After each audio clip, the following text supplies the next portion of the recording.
Good morning, everyone. So, welcome to Study Roots. So, today is 4th March 2025 and आज के the Hindu newspaper में जितने भी important news articles आए हैं उनके बारे में डिस्कस करेंगे. सो पहले बात करते हैं कि किस किस चीज़ के बारे में we are going to discuss today. So first of all we will talk about the IAF capability enhancement. एक रिपोर्ट आई है जिसमें बताया गया है कि आईएएफ की इंडियन एयरफोर्स की कैपेबिलिटीज़ को एनहेंसमेंट करने की कितनी नीड है इस टाइम पे एंड कैसे कैसे इसको इम्प्रूव किया जा सकता है. And then we will talk about the ED ने सो कॉज नोटिस इश्यू किया है पेटीएम को, क्योंकि पेटीएम में कुछ उनको गड़बड़ी लगी है तो उसके लिए उन्होंने एक नोटिस इश्यू किया है. So we will see what is the matter there. And then we will talk about Supreme Court on regulating online content. जो अभी मिस्टर रणबीर अलाहाबादिया के ऊपर जो कंट्रोवर्सी चल रही है उसी के कॉन्टेक्स्ट में जो ऑनलाइन कंटेंट है उसके लिए क्या क्या रेगुलेशन सुप्रीम कोर्ट ने बताई हैं उनके बारे में बात करेंगे. Then we will talk about India Australia relationships and how Australia is helping India and also their relationship is growing and they are helping each other for the development. So then we will talk about China's foreign policy, as we are seeing that China is ruling the world and is expected to rule the world in near future. So we will talk about Chinese foreign policy, how they are shaping it, and what are the things that we can learn from China. And then we will talk about India ने एक sustainable development के लिए एक portal बनाया है, उसके बारे में बात करेंगे. So what India has done here. So let's start with our first news, that is high powered defense committee identified key trust areas for the modernization of IF के modernization के लिए हाई पावर्ड डिफेंस कमिटी इसने if को modernise कैसे किया जा सकता है इसके लिए कुछ चीज़ों को आइडेंटिफाई किया है. So let's talk about it.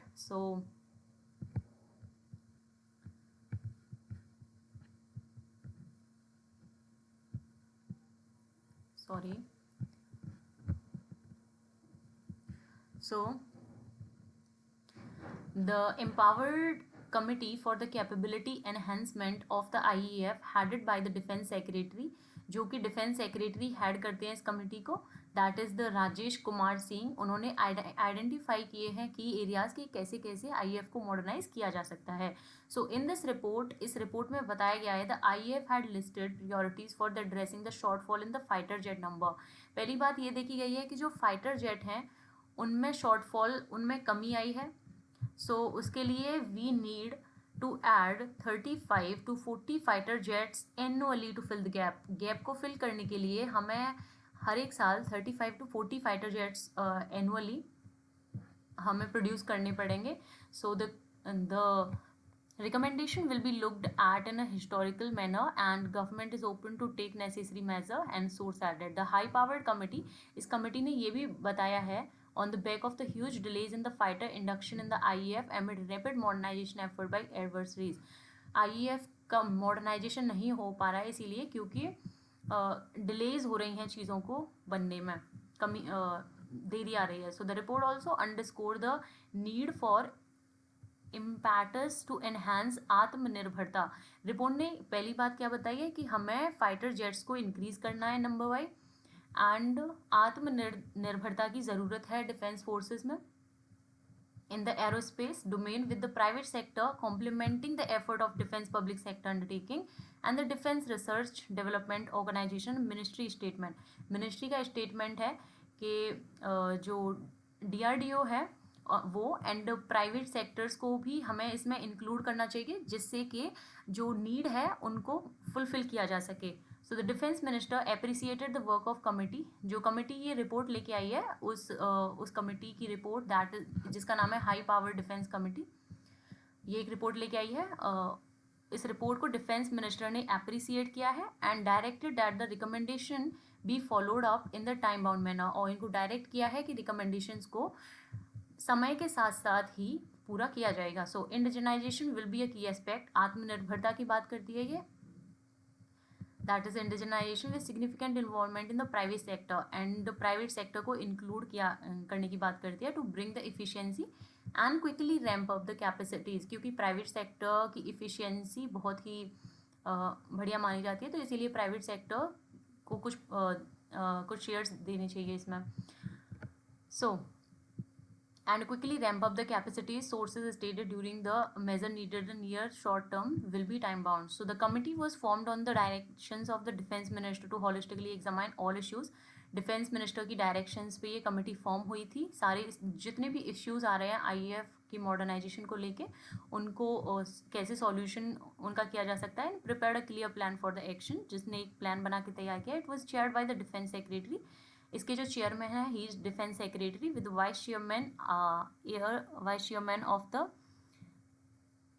AIF staff, secretary defence production, secretary department of defence research and development, chairman DRDO है, director general acquisition is member and deputy chief of the air staff is member secretary. So the report was mean to be submitted by the end of January but saw some delay.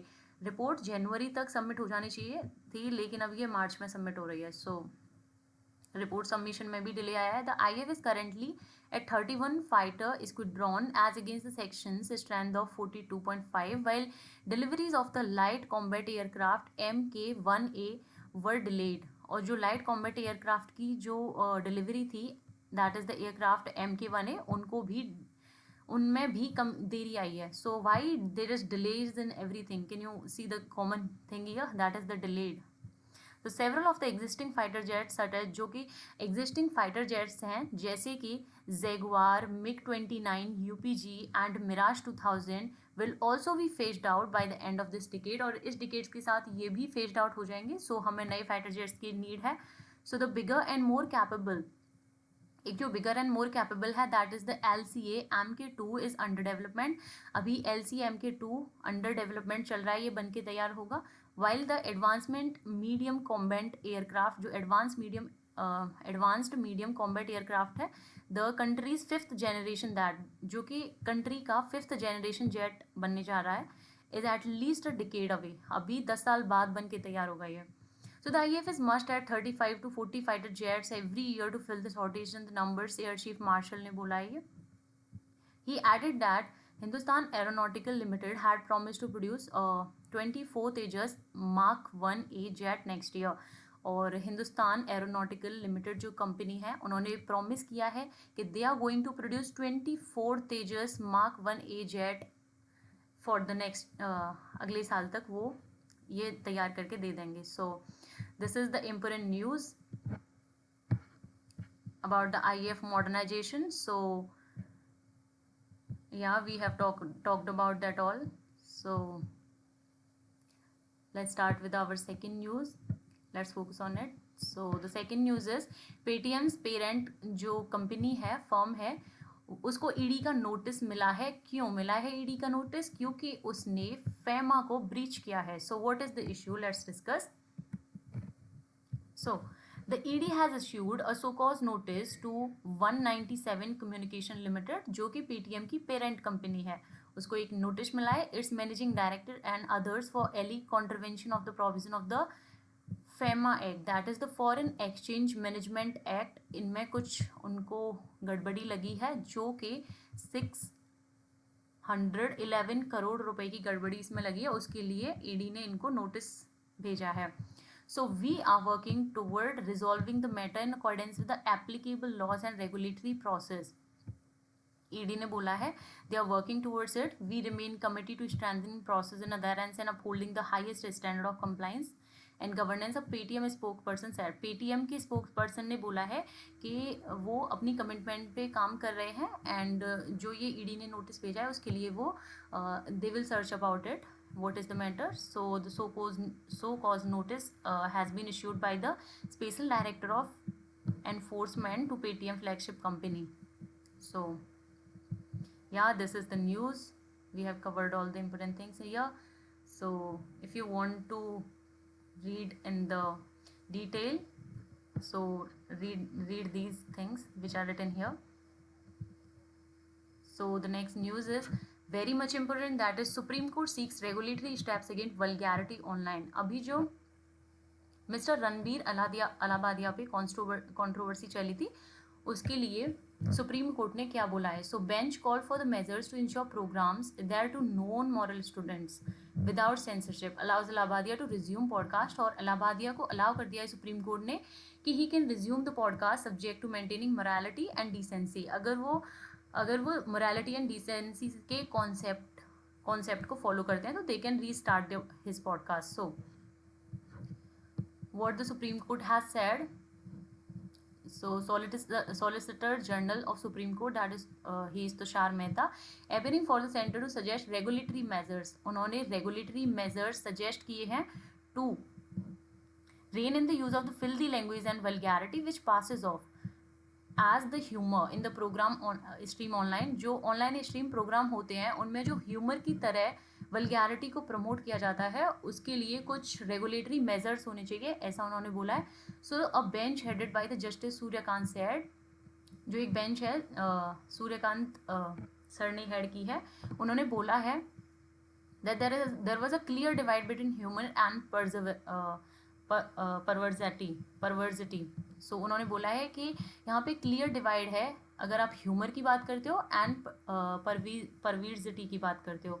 So the court said the regulatory measures were intended to ensure that programs adhere to the well-known moral standard of Indian society without sliding into a censorship of the fundamental right. कि आप बोल सकते हो, लेकिन क्योंकि आपका fundamental right जो free speech and expression है वो उसको ब्रीच नहीं किया जाएगा, लेकिन उसके लिए कुछ रेगुलेटरी मेजर्स लिए गए हैं कि आप क्या बोल सकते हो. So they were to work as a reasonable restriction, इन पे रीजनेबल रेस्ट्रिक्शंस लगाए जाएंगे on freedom of speech to ensure the decency and morality. Decency and morality को इंश्योर करने के लिए. So the court said it wanted a healthy debate. Court ने बोला है कि they wanted healthy debate on this issue. So the bench was hearing an application filed by the Ranbir Allahabadi seeking a modification of clause in Feb 18, so which has provided him interim protection from arrest. उनको जिससे कि उनको interim protection मिला है arrest से in criminal cases जो कि Maharashtra and Assam government ने उनके ऊपर रजिस्टर किया था. So the clause in the question barred him from airing, और जो क्वेश्चन थे उन्होंने उनको बैड कर दिया था कि अभी वो कुछ भी टेलीकास्ट नहीं कर सकते हैं, पॉडकास्ट नहीं कर सकते हैं. So appearing for mister Allahbadia advocate Abhinav, जो मिस्टर अलाहाबादिया के जो एडवोकेट हैं उन्होंने बोला है that his client had no sense of humour. उन्होंने बोला है कि उनके क्लाइंट मिस्टर अलाहाबादिया के पास कोई सेंस ऑफ ह्यूमर है ही नहीं. But the prohibition would affect his livelihood and that of his 280 employees. लेकिन जो आपने प्रोहिबिशन लगाया है कि वो कोई पॉडकास्टर नहीं बना सकते हैं, उससे 280 जो एम्प्लॉय हैं जो उनके साथ काम करते हैं उनका लाइवलीहुड इफेक्ट होगा इससे. सो इसके लिए कोर्ट ने मॉडिफाई किया है अपना जजमेंट, और उन्होंने बोला है, कोर्ट ने बोला है कि they are going to resume the podcast. So, subject to the petitioner furnishing an undertaking to effect that his whole podcast shows will maintain desired standard of decency and morality. लेकिन podcast में जो भी बातें की जाएंगी वो decency and morality के basis पे की जाएंगी, so that viewers of any age, so किसी भी एज के व्यूअर्स उनको देख सकें. सो जो मिस्टर मेहता ने अपना जजमेंट सुनाया है, उन्होंने बोला है that humour for him was straightforward. Humour straightforward है, जिसका मतलब है if you can't make me laugh you are not a good comedian. उन्होंने बोला है कि अगर तुम मुझे हंसा नहीं सकते हो तो you are not of course a good comedian. So this is the news here. So this is very much important, and so let's discuss the next news that is about the India-Australia economic partnership. So what are there? Let's talk about it. So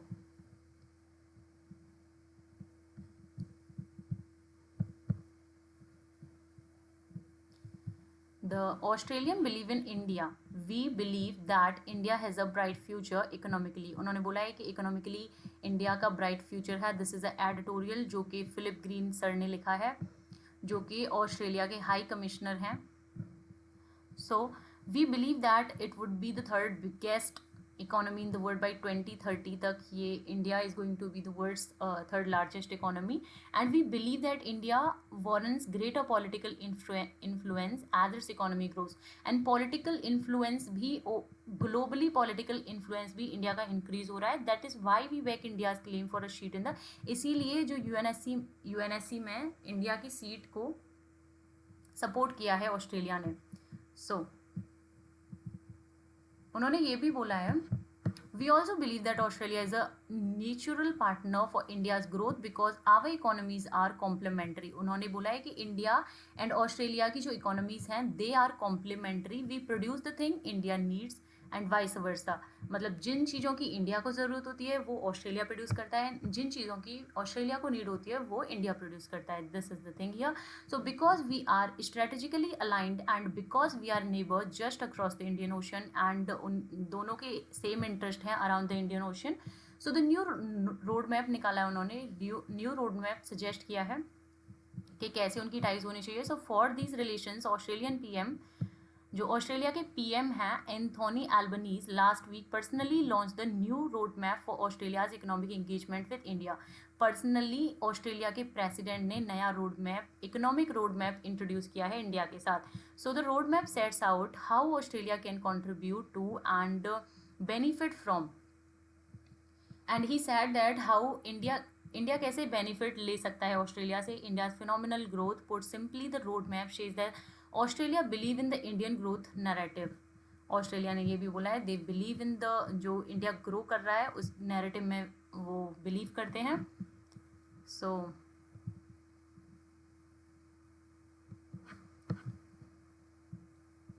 So put simply, the roadmap says Australia believe in the Indian growth narrative. The roadmap then goes on the articulate how Australia has the skill.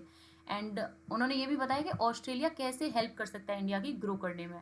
So the roadmap built on the successful effort from our last economic strategy in 2018, but a lot has changed since then. अभी last जो roadmap निकला था India और Australia का, it was in 2018, जो successful रहा, लेकिन अभी बहुत चीज़ें चेंज हुई हैं. So fuelled by our free trade agreement, जो इंडिया एंड ऑस्ट्रेलिया के बीच में फ्री ट्रेड एग्रीमेंट है, that is the economic cooperation and trade agreement एक्टा.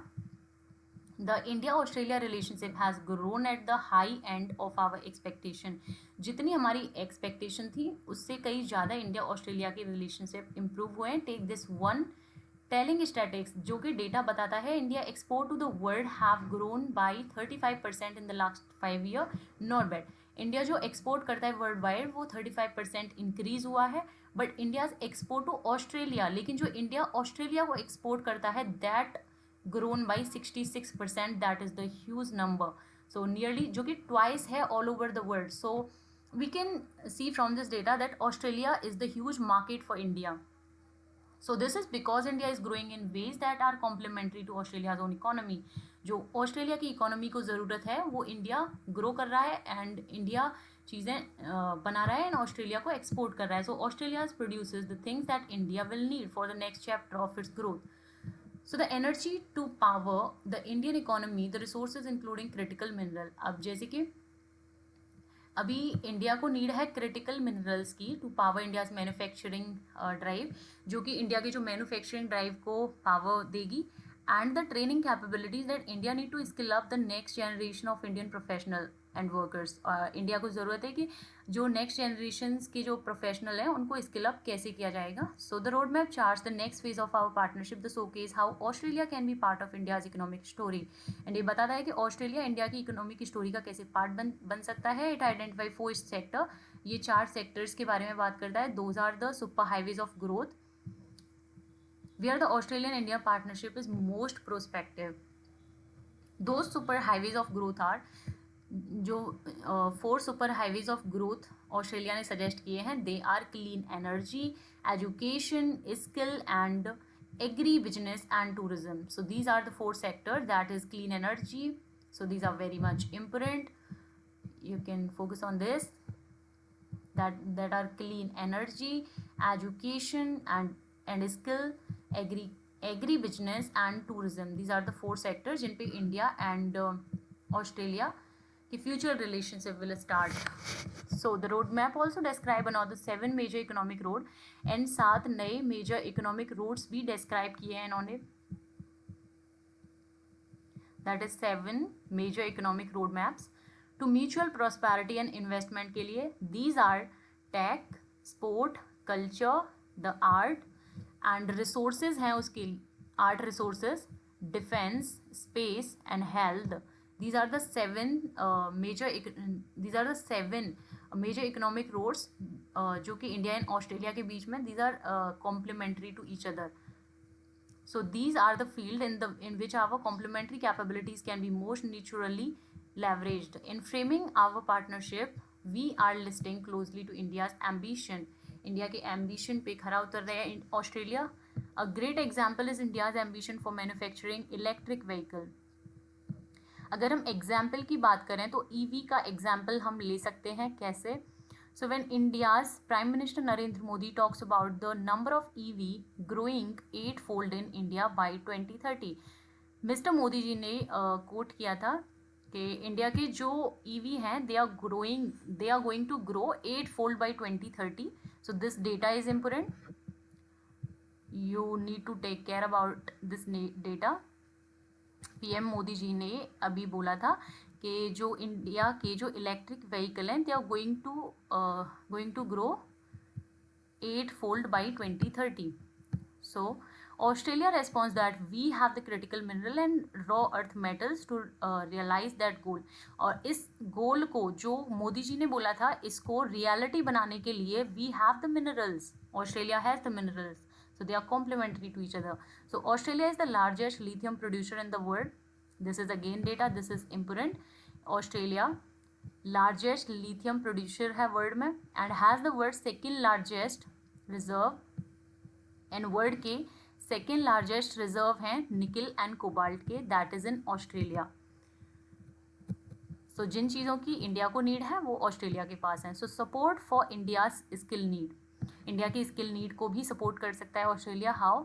We are also listening carefully to Indian voices about the skill need and we hear that India needs to equip 2 crore Indians every year with the right skill and qualifications to maximise इस growth. India को हर एक साल 2 करोड़ लोगों को skill करने की ज़रूरत है. ऐसा ऑस्ट्रेलिया ने डेटा कोट किया है अगर उनको अपनी ग्रोथ को इंक्रीज करना है. So Australian universities are listening and are gearing up to provide the high quality training needed to support Indian ambition. Australian university जो इंडिया के स्टूडेंट्स को स्किल्स की ज़रूरत है they are providing that. Australian university have the first foreign university to open campus here in India. और Australia की university ने India में अपना एक कैंपस भी ओपन किया है. That is in Gujarat, that is the gift city, and shortly in Noida. and अभी नोएडा में भी they are going to start and more of follow. जो आगे आने वाले साल में और भी ऑस्ट्रेलिया अपने कैंपस इंडिया में इंक्रीज करेगा. So Australia also boost of super power. Australia भी सुपर पावर बनने की तरफ बूस्ट कर रहा है. When it comes to economic engaging with India that super power is the Indian diaspora. Already 10 lakh strong and fastest growing population grow in our country. उन्होंने बोला है कि ऑस्ट्रेलिया में इंडिया की 10 लाख पॉपुलेशन ग्रो कर रही है ऑस्ट्रेलिया में इंडिया की. Many of these Indian Australian are prominent lead in the business. जो कि जिनमें से कुछ लीडर्स भी हैं they are more in business government and communities. And our new centre for Australia India relation with and Australia India relationship के लिए Australia ने एक नया सेंटर भी बनाया. That 132 crore rupees worth of support from our government. जिनको Australia की government से 132 करोड़ रुपीज़ का सपोर्ट मिलता है. Is approximately headed by 2 eminent Australian Indian origin. Our PM minister stood beside one of them as he launched the road map. So the Indian diaspora is a bridge.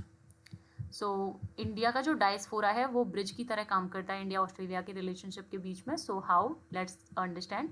So the Indian diaspora in Australia is an invaluable asset.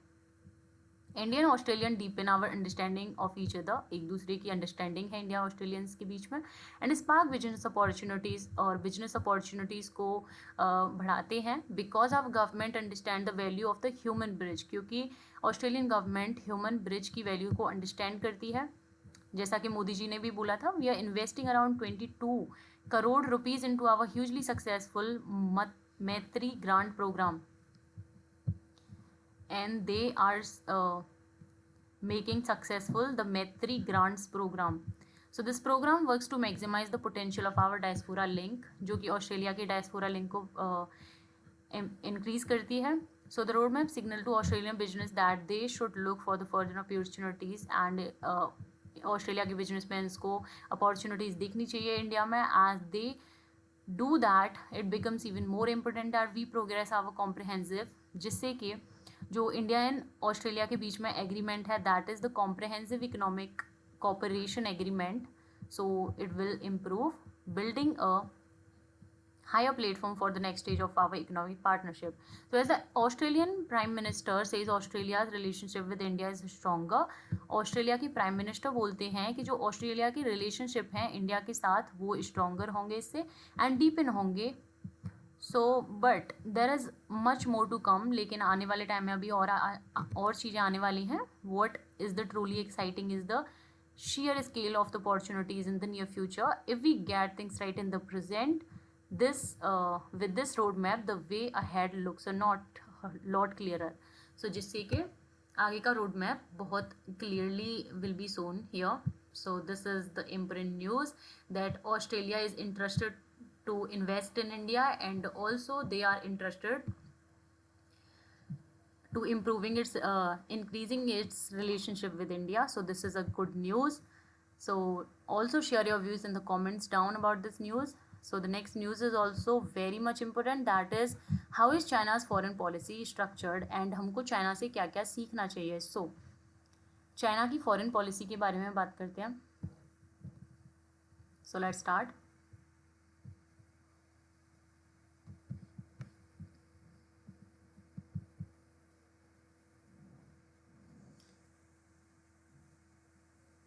So during his visit to China in January, foreign secretary, जो foreign secretary हैं Vikram Misri, had separated meeting with Chinese vice foreign minister Sun Weidong with foreign ministers की meeting हुई, who is also the member of the, जो कि politburo of the communist party of China का member था. So this is how they are meeting, and okay let's understand from here. So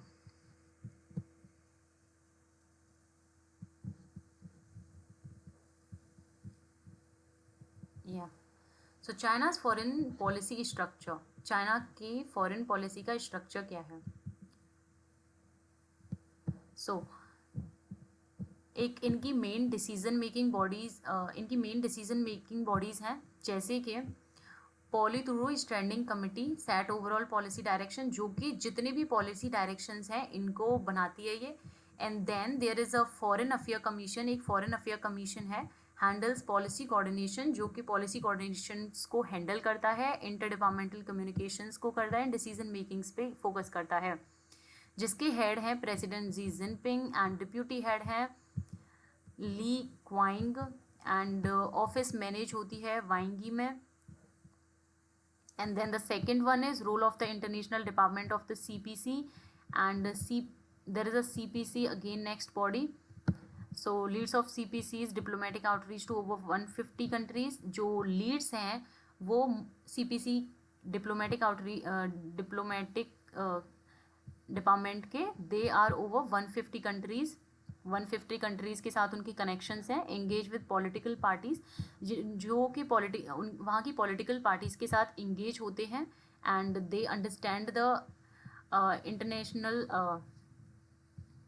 and also they supplement state relation and boost CPC's international legitimacy, जो कि जो political parties हैं वहाँ की, वो इनकी लेजिटिमेसी को इम्प्रूव करती हैं.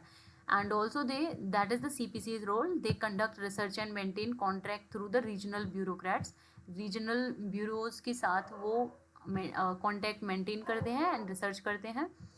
They are important for party to party diplomacy. Party to party diplomacy के लिए important हैं वे ये, and head हैं इनके Liu जियानचो. And there is the third organization, that is the Ministry of Foreign Affairs, that is MEA of course. So जो कि implement करती है foreign policy decisions को through diplomatic channel, जो diplomatic channel है उनके through ये implement करती है इनको, act as a official interface of China with the world.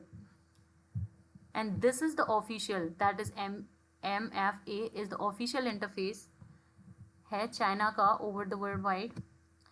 So though traditionally of mid-level influence, its stature has grown under the Xi Jinping. Of course, Xi Jinping के under में इनका influence है, it has improved. And इनकी other organizations भी हैं diplomatic roles के लिए. These are the National Security Commission, Chinese People's Political Consultative Conference, National People's Congress, and इनके special roles हैं, जो special roles निभाते हैं, that is the United front work department, manage overseas citizen diaspora, जो Chinese overseas diaspora है इनको manage करते हैं, हांगकॉन्ग ताइवान अफेयर्स को देखते हैं ये, and influence international messaging on China including narrative on Tibet and Xi Jinping. अगर हम बात करें तो China's foreign policy involve both party and state actors. So finally I would like means here as a conclusion, जो China की foreign policy है ये involve करती है party and state actors, means state actor and party दोनों को ही ये इन्फ्लुएंस करती है. That's why China is growing very fast. And India के जो पॉलिसी मेकर्स हैं they need to engage with multiple levels of China's distinct foreign policy apparatus. जो इंडिया के पॉलिसी मेकर्स हैं उनको भी मल्टीपल, मतलब आप एक लेवल पे रह के आप ग्रो नहीं कर सकते in other country, but you can grow if you are there in the multiple levels like China is doing. So by focusing on that, India can also improve its international importance, how China is improving. So the next news is very much important, that is India launches multi-nation alliance. India ने multi-nation alliance launch की है for collaboration, sustainable development के collaborations के लिए. So India on Monday launched the Cities Coalition for Circularity. So इस coalition का नाम है that is Cities Coalition for Circularity, that is C3.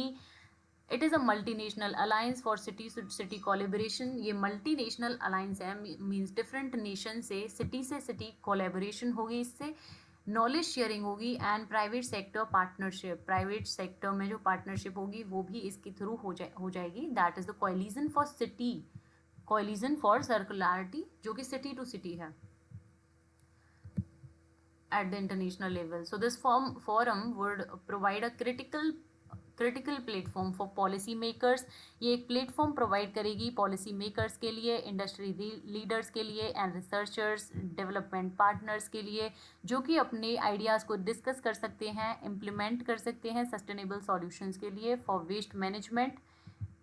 These are for waste management and resource efficiency as economies in the Asia Pacific regions. इसमें concept निकाला है मोदी जी ने, that is the reuse and recycle का concept है.